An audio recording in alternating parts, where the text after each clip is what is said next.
आज का शिरडी साई संदेश।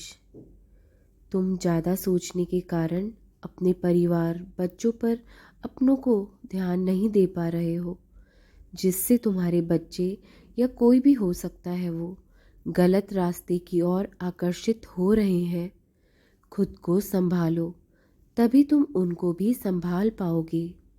अकेले मत बैठा करो, परिवार के साथ समय बिताया करो, वरना जब सब कुछ हाथ से निकल जाएगा फिर पछतावे के अलावा कुछ हासिल नहीं होगा। अभी भी कुछ नहीं बिगड़ा है। खुद को शांत रखो और जो अकेले बैठकर मन में बेकार विचार आते हैं तुम्हारे, उन सब से तुम्हें स्वयं बाहर आना होगा। इसमें कोई भी दूसरा व्यक्ति तुम्हारी कोई मदद नहीं कर सकता है। तुम क्या थे और क्या बन गए हो। तुम पहले कितने खुश रहा करते थे और अब खुद को देखो। अभी भी कुछ देर नहीं हुई है, परिस्थिति सामान्य हो सकती है। तुम्हारा परिवार बिखरने से भी बच सकता है।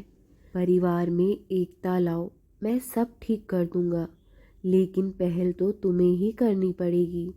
और सबसे ज़्यादा घर के माहौल का असर तुम्हारे बच्चे के मासूम दिल पर ही पड़ेगा, जिसे तुम्हें समझना होगा। बच्चों का दिल बहुत नाजुक और मासूम होता है। छोटी छोटी बातें बच्चों के कोमल हृदय पर बड़ी बड़ी चोटें पहुंचा सकती हैं, जो कि वो जीवन उपरांत कभी नहीं भूल सकते। तुम्हें सिर्फ उसको देखकर उसके खातिर खुश रहना होगा, जीना पड़ेगा। तुम इतनी जल्दी यूं हार नहीं मान सकते हो। मैं जानता हूँ कि घर के माहौल के कारण ही तुम अपना आत्मविश्वास, आत्मसम्मान भूल गए हो, लेकिन सब कुछ वापस लाना ये अभी भी तुम्हारे ही हाथ में है। सब कुछ व्यक्ति की सोच पर ही निर्भर करता है। अगर तुम खुद अच्छा सोचोगे तो तुम्हें तुम्हारे आसपास सब कुछ अच्छा ही दिखाई देगा, और अगर बुरा सोचोगे तो तुम्हें सब कुछ बुरा ही बुरा दिखाई देगा। इंसान का दिमाग जैसा सोचता है, व्यक्ति वैसा ही बनता चला जाता है। इसलिए अच्छा सोचो, सकारात्मक सोचो, फिर देखना अच्छा ही होगा जीवन में। नकारात्मक विचारों को मन से निकाल दो, मन में कभी भी मत आने दो। और याद रखो कि तुम स्वयं को तो बदल सकते हो, औरों को नहीं बदल सकते। और मेरे कुछ बच्चों के मन में ये विचार भी आते हैं, प्रश्न उठते हैं कि हमें अच्छे कर्म और नेक कर्म करने चाहिए या भक्ति पूजा में अपना मन लगाना चाहिए। इंसान के नेक कर्म ही पूजा है, अच्छे कर्म ही भक्ति है। मैं तो कण कण में विराजमान हूँ, विद्यमान हूँ। अगर तुम प्रकृति की, पशु पक्षियों को हानि नहीं पहुँचाते हो, उनकी सेवा करते हो, ये भी मेरी पूजा ही, भक्ति के ही समान है। भगवान कहते हैं कि यदि कि तुम मेरे मंदिर ना आ पाओ, मेरे शिवलिंग पर दूध नहीं चढ़ा पाओ, और वही दूध तुम किसी गरीब को या किसी पशु पक्षियों को पिलाते हो, वो मुझे अर्पित करने के ही समान है। तुम मुझे आकार रूप में नहीं देख सकते हो, मैं तो निराकार रूप में हूँ। तुम्हारी सेवा इन पशु पक्षियों द्वारा मुझ तक पहुँचती है।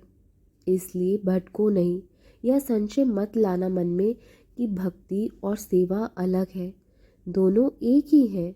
दया भाव से समाज सेवा करते रहिए, ये भक्ति से भी बढ़कर होती है, और इसका फल तुम्हें 100 गुना बढ़कर ही मिलेगा।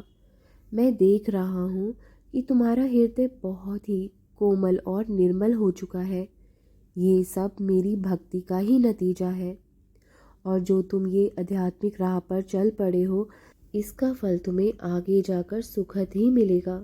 तुम्हारा जीवन बहुत ही ज़्यादा सुखी हो जाएगा। जो भी असली भक्ति का रास्ता पकड़ लेता है, उसका हृदय में सभी के लिए ममता, प्रेम भर ही जाता है। वो किसी को भी दुखी नहीं देख सकता है। किसी को रोता देख उसकी आंख भी भर आती है। उसके मन में दया भाव आ जाता है। वो खुद से पहले दूसरों के लिए ही सोचता है, और ऐसे बच्चे ही मुझे प्रिय हैं। तुम एक नेक दिल इंसान हो, और तुम्हारी ये अच्छे कर्मों का फल तुम्हें अवश्य ही मिलेगा। खुश रहो, मेरा आशीर्वाद हमेशा तुम्हारे साथ है। राम कृष्ण हरि। राम कृष्ण हरि, राम कृष्ण हरि,